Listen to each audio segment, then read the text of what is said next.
Today, I'm going to talk about how we see ability and disability. And ability and disability, that's how we divide the whole world, school world and education field. So general education and special education. So general education is for ability, children with ability, and special education is for children with a disability. So ability and disability, as an educator and teachers, how we perceive this. This is all about the child nature, birth nature, right? Child with ability is they are born with intellectual ability, and disability, child is born with disability. Disability. So that means, if we consider like all the time, if we consider that is a disability, and then what's the point of we provide education? Education is not nanny job or babysitting job and making sure children are safe, okay, inside the school.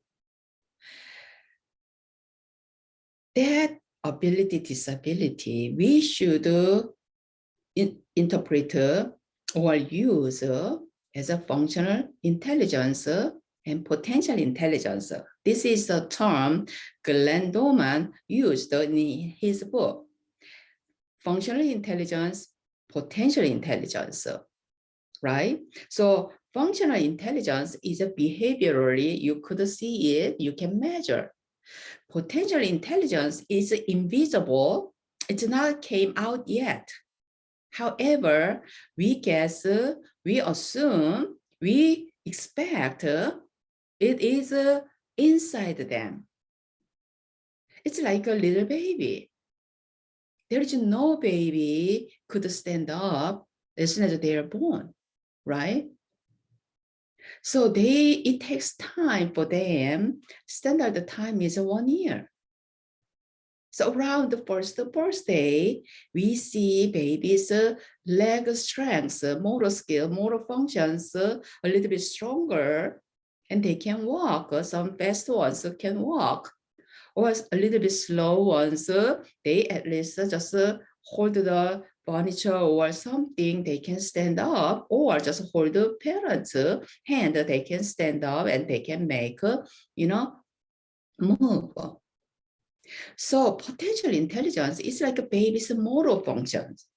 Then motor function, we know, they have motor functions, right? And then we expect them, and then they show that from the flip over, how they just push their hands on the floor and then put up their shoulders up against the gravity. So that's how they gradually, slowly move on. There is no adult, however, there is no adult just watch them and, they're growing. Adults help. Adults stimulate. Adults provoke. So they can have those nurturing. So nurture comes to nature. So nature can kick and just move faster, right? Why adults do that? Because they have expectations. They know every child will walk, except the ones who really critically, have those orthopedic impairment, and then those, medical doctors already told the parents your child will be very hard to walk, move, and independent because of they have a physical impairment. If you never heard as a parent those diagnoses, you already have expectations. And then your child does not flip over, does not sit down, does not do tummy crawling, does not do creeping. And then you just suspect what is going on. And then you try and help and then move on, right? To develop those skills. And then that is a nurture. That nurture comes because from your expectation, your knowledge, your perspectives, and your perception, your prior knowledge. because all humans are mobile, supposed to move, right? So we have a mobility. Without that, without those expectations, and then we are not going to provide the nurture. So potential intelligence is the same.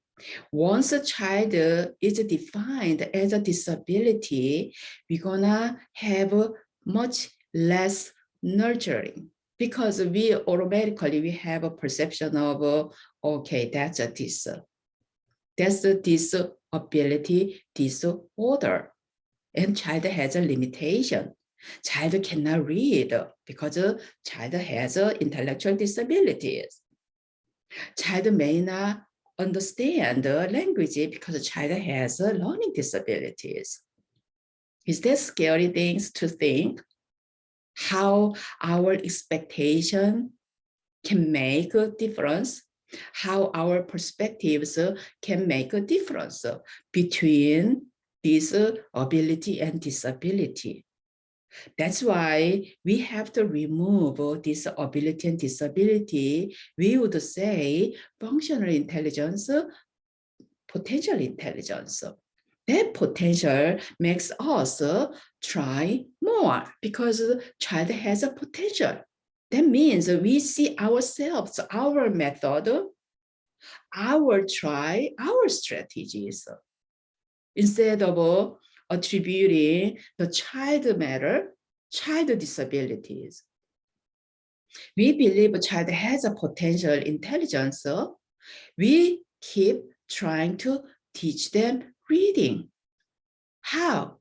We find out what really prevents them, stop them, right?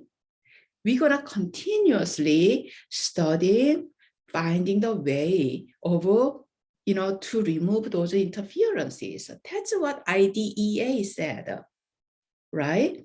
Special education is to intervene those interferences so child can learn like other children. Again, as I said in Anne Sullivan's lecture, that smart teachers, human perspectives, our adult perspectives, adult perception, adult beliefs make a huge difference in education, especially school education and parent nurture. Okay, for the child born with some limitations, born with potential intelligence rather than functional intelligence, right away they could show. And then,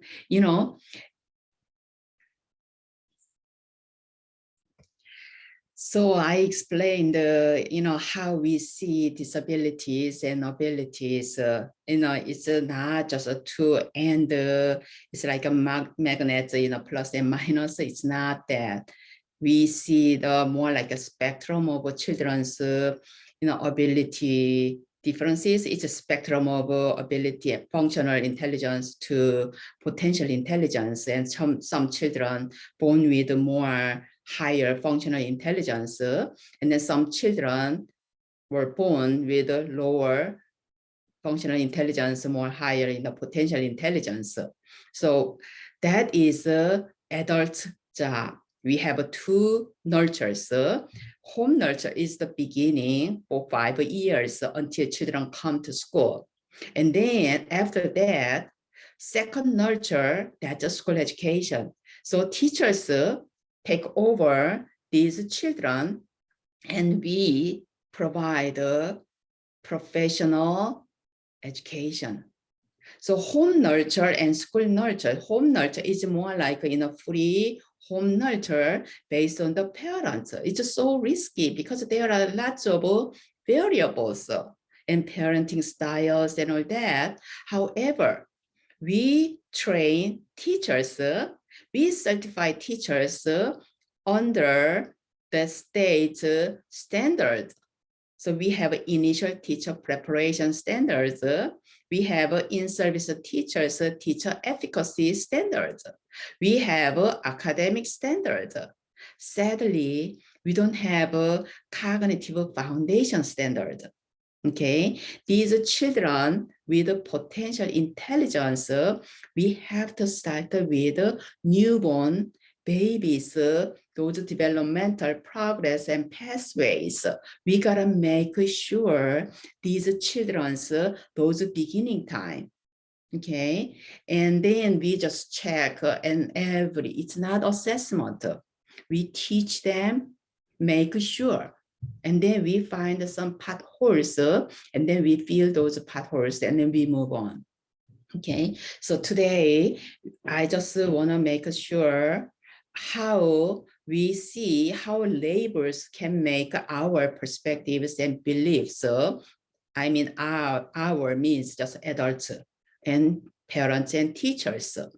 Our perspectives change, our beliefs change, and then we act and behave based on our perspectives, our beliefs, right? We can help, even though we don't try to show, however, still it shows through our actions and our behaviors. Okay, so, and then our inside beliefs really, and you believe children, regardless, every child has a potential intelligence. It is a matter of how many percent more functional intelligence and more potential intelligence. Okay, all those spectrum of abilities the children have, functional intelligence they have, potential intelligence they have. Based on that, we have a strong beliefs, and then we will provide endless effort to find the way of teaching this child.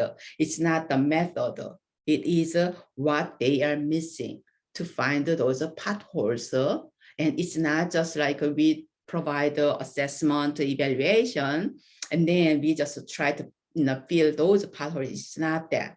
It's just a teaching through from the beginning.